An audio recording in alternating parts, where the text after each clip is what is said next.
सो यार जो मेन चीज टैक्स फाइल करने के लिए चाहिए सबको रिफंड चाहिए हम मेरे देसी तो कोई छोड़ते नहीं है पैसे। तुम्हें कल को लोन लेना है हम्म। उसमें हेल्प होएगी। आप मानते हो हम इमिग्रेंट हैं, वो गंदे दोस्त हैं आपके, मतलब आप एक टाइनल की शीशी लेने भी गए ये स्कॉलरशिप जो होती है ये मेरी एक टाइप ऑफ इनकम है। बन जाएंगे, पीआर फाइल करने में दिक्कत आएगी तो कुछ। और बेसिकली जो अपने ड्राइवर्स होते हैं जो उबर डोडैश करते हैं इनकी इनकम कैसे शो होती मुझसे सवाल करते हैं तो वेलकम कनाडा बेनिफिट का, गलती कर रहे हो उनका फायदा है, तो this is the high time you need to file taxes right now. है? और बात चली रही है इंटरनेशनल स्टूडेंट्स की, तो आप बेनिफिट्स ही बताइए, दो क्या क्या बेनिफिट्स एंटाइटल्ड है इंटरनेशनल स्टूडेंट? सो यार इंटरनेशनल स्टूडेंट्स को बहुत तरह के बेनिफिट, मतलब हम कहते हैं कि क्लेम करना होता है, तो जो हम्म। फर्स्ट ऑफ ऑल है वो है ट्यूशन अमाउंट्स। हम्म। आपको जो अपनी ट्यूशन अमाउंट्स है वो क्लेम करनी होती है, हम्म। उसके लिए T2202 फॉर्म लगता है। हम्म। वो आपको आपकी यूनिवर्सिटी देगी। तो आपकी जितनी भी ट्यूशन अमाउंट है 15% आप क्लेम कर सकते हो, 1/5। और फर्स्ट ईयर में नहीं कर सकते, सेकंड ईयर में कर पाओगे, बाकी सारा जो फर्स्ट ईयर वाला सारा अमाउंट है वो कैरी फॉरवर्ड हो जाएगा। हम्म। और जो 15% अमाउंट है वो क्लेम करो, बाकी कैरी फॉरवर्ड होता रहेगा जब तक यूटिलाइज नहीं हो जाएगा, सारा कैरी फॉरवर्ड हो जाएगा, खत्म नहीं होगा।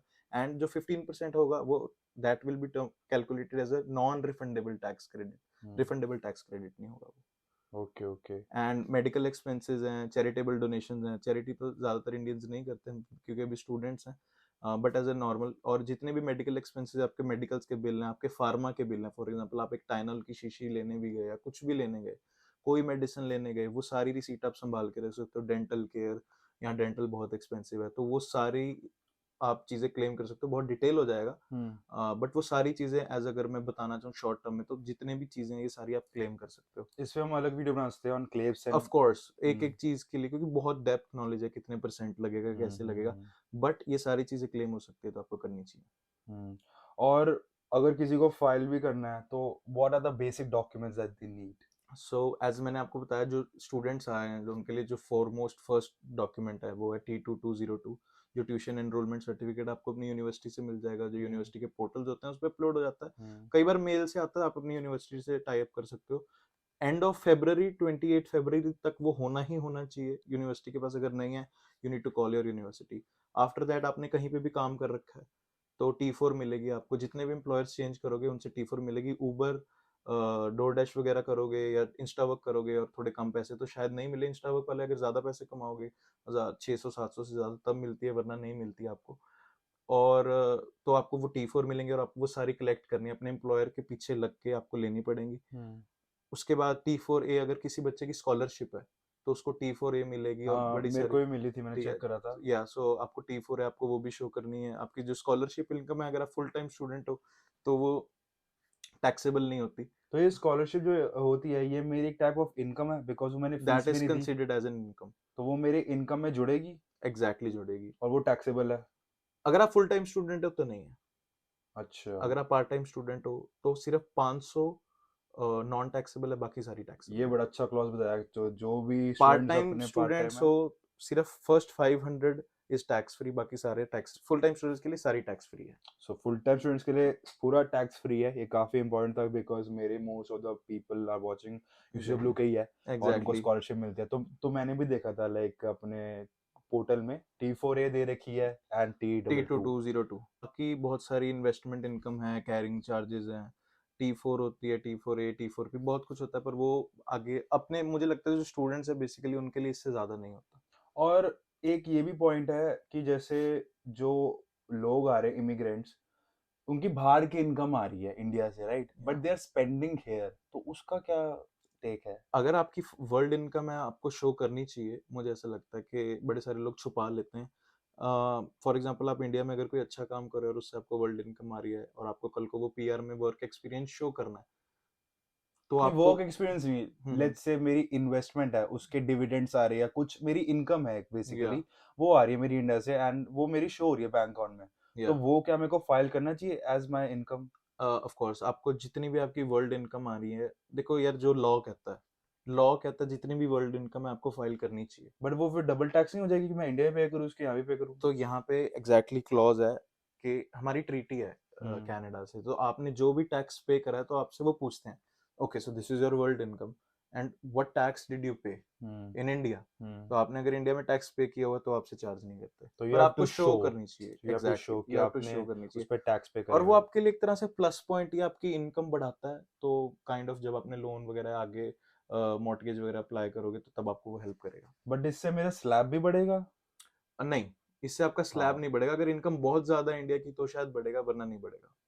इसके लिए आई गेस एक जो प्रोफेशनल होता है वो आपकी डीप एनालिसिस करता ये है आपके का या पोर्टफोलियो की। एग्जैक्टली। तो हर एक काम नहीं बता सकते, बड़े बड़े ये रैंडम है।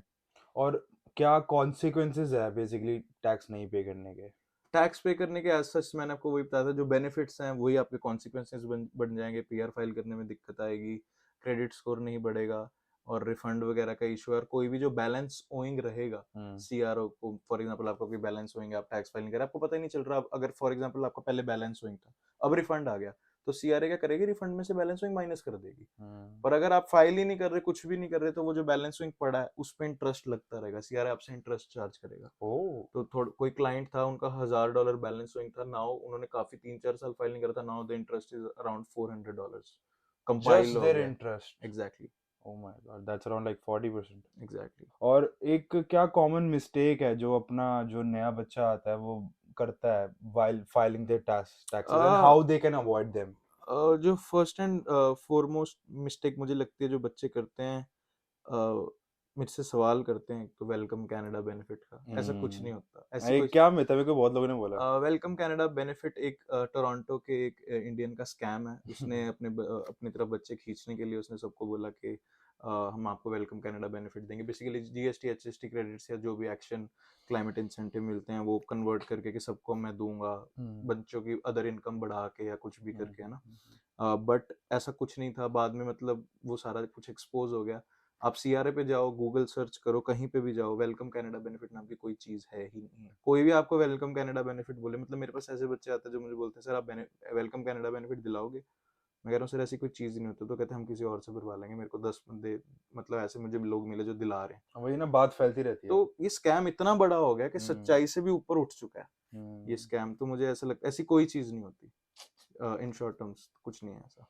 और एक नॉर्मल टैक्स फाइलर के लिए कितना टाइम लगता है फॉर द प्रोसेस, और कितने टाइम में उनका रिफंड या जो भी ओइंग है वो आ जाता है, like how much time will it take? So it mostly takes like 2 weeks and hmm we can say 10 business days. तो इसमें आपका रिफंड आ जाता है, जितना भी रिफंड अमाउंट आपके सीआर अकाउंट में, अगर डायरेक्ट डिपॉजिट ऑन कर रखा है तो उसमें आ जाता and can they detect any like miss showing off any documents, और कोई आपका मिस हो गया मान लो डॉक्यूमेंट्स? मेरे साथ भी हो रखा है कि मैंने बहुत एम्प्लॉयर्स में काम करा है, और आई गेस बहुत इंटरनेशनल करते हैं। तो मान लो किसी की T4 नहीं फाइल करी या हम भूल गए, तो ऐसा हो सकता है वो निकाल के they can say you are missing this money and we need that from you? है। नहीं, सीआरए को आपकी गलतियां आपको बताने का कोई शौक नहीं है, उनको पता है। स्टूडेंट्स की गलती वो वैसे ही नहीं बताते, आप गलती कर रहे हो उनका फायदा है। फॉर एग्जाम्पल आप गलती कर रहे हो, कल को वो आपको पकड़ेंगे, जब आप पीआर, वो कुछ नहीं कहेंगे जब तक आप पीआर फाइल नहीं ना कर रहे। वो आप आ गए यहाँ पे, बच्चे तो स्टडी परमिट पे भी ऐसे उसे कुछ कर गड़बड़, अभी अब हम सबको पता है कि 700 बच्चे डिपोर्ट हो गए हैं। तो वो डिपोर्ट जब हुए थे, वो नकली पढ़ाई पे आए, नकली स्टडी पे आए, तो उनको स्टडी परमिट दिया क्यों?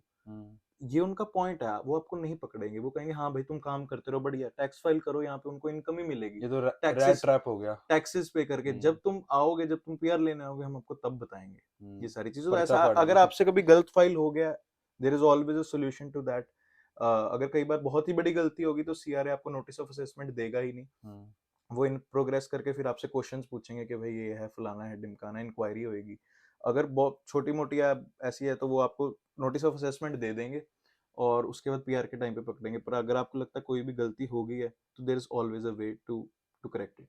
तो बेसिकली फर्स्ट टाइम फाइलर के लिए काफी इंपॉर्टेंट है to go to a tax professional. First time filers के लिए यार, अगर किसी में क्यूरियोसिटी है, उन्होंने खुद करना है, आई आई एनकरेज पीपल जो खुद करना भी चाहते हैं, ऐसी कोई बात नहीं है, जिनमें कुछ क्यूरियोसिटी होती है। चलो पैसे तो एक अलग चीज होगी, कुछ को होता है कि नहीं मुझे शौक है, ऑफ कोर्स यार खुद करो, क्यों नहीं करो। पर फर्स्ट टाइम फाइलर्स के लिए मुझे लगता है कि आपको बड़ी सारी अमाउंट्स प्रोरेट करनी होती है, जैसे कनाडा में कुछ बेनिफिट्स हैं। तो अगर आप 1 अप्रैल को आए तो जितना आपने टाइम यहाँ पे स्पेंड करा कनाडा में, आप उतने ही बेनिफिट्स ले सकते हो। अगर आपने उससे ज्यादा ले लिए तो पीआर में दिक्कत डाल लेंगे आपको। तो बड़ी सारी अमाउंट्स प्रोरेट करनी पड़ती हैं, तो it's not that simple. I guess कि यार मैं भी खुद कर लूँ। मैं जब खुद आया था यहाँ कनाडा में, मेरे बड़े दोस्तों ने बोला नेट फाइल कर लो, मैंने खुद किसी टैक्स प्रोफेशनल से ही कराया था जब मैं वो नहीं था। और जब आप फर्स्ट टाइम कनाडा में टैक्स फाइल कर रहे हो, you can not do a net file, please note my point. जो भी देख रहे हैं, नेट फाइल नहीं कर सकते। Either you can do paper file और you can do electronic file with the help of a tax professional. आप इलेक्ट्रॉनिक फाइल नहीं कर सकते, तो इलेक्ट्रॉनिक फाइल सिर्फ टैक्स जो जो रजिस्टर्ड फर्म्स हैं सीआरए के थ्रू वही कर सकते हैं। तो आपके पास सिर्फ पेपर फाइल की ऑप्शन बचती है अगर आप खुद करना चाहते हो first timers. Net file use नहीं करना। बड़े लोग कहेंगे हम करते हैं, हम नहीं करते, बिल्कुल भी मत करना। And you are not an immigrant, तो कभी भी इमिग्रेंट को टिक मत करना। कुछ और बेसिकली जो अपने ड्राइवर्स होते हैं जो उबर डोडैश करते हैं, इनकी इनकम कैसे शो होती है और किस कैटेगरी में शो होती है? सो बड़े सारे, ये बहुत ही एक इम्पोर्टेंट टॉपिक है क्योंकि बहुत सारे लोग डिलीवरी करते हैं बहुत करते हैं और ये आती ही करनी पड़ती है। मैंने खुद नहीं करी है, हम्म उबर करता था मैं भी। तो अ, सबसे बड़ा जो लोगों को लगता है कि ये अदर इनकम, हम सेल्फ एम्प्लॉयड है, ये सेल्फ एम्प्लॉयड नहीं होती। You are termed as a business income, ये बिजनेस इनकम होती है। हम्म और आपको बिजनेस रिटर्न भरना पड़ता है इसके लिए। हम्म तो जितने भी ड्राइवर्स हैं वो सारे अपनी, फॉर एग्जांपल आपने कोई गाड़ी ली, स्कूटर लिया, ये सारी अमाउंट्स आप नहीं पकड़ सकते, ये सारी अमाउंट नहीं क्लेम कर सकते। पर जो भी रनिंग कॉस्ट है, हम्म ठीक करा रहे हो, तेल डलवा रहे हो, टायर चेंज करवा रहे हो, आगे पीछे करा रहे हो, चाहे विंटर टायर्स आगे पीछे करा रहे हो, पर आप वो भी सारी शो कर सकते हो। आपका सिर्फ रिसीट्स होनी चाहिए। If you have all the receipts for your repairs and stuff, you can claim that. तो क्या मेरा भी शो होगा इसमें सेल्फ एग्जैक्टली। एम्प्लॉयड में या बिजनेस में? For example, you just YouTube told me one time you bought a scooter hmm and you changed the battery of that, right? हम्म तो जब आप वो बैटरी चेंज करी, आपने आपका स्लिप पड़ी है, नहीं यू कैन पता। Claim that. अच्छा नहीं पड़ी, अगर ऑनलाइन आपने किसी स्टोर से लिया होगा, तो जो भी वो स्लिप है, यू कैन क्लेम दैट।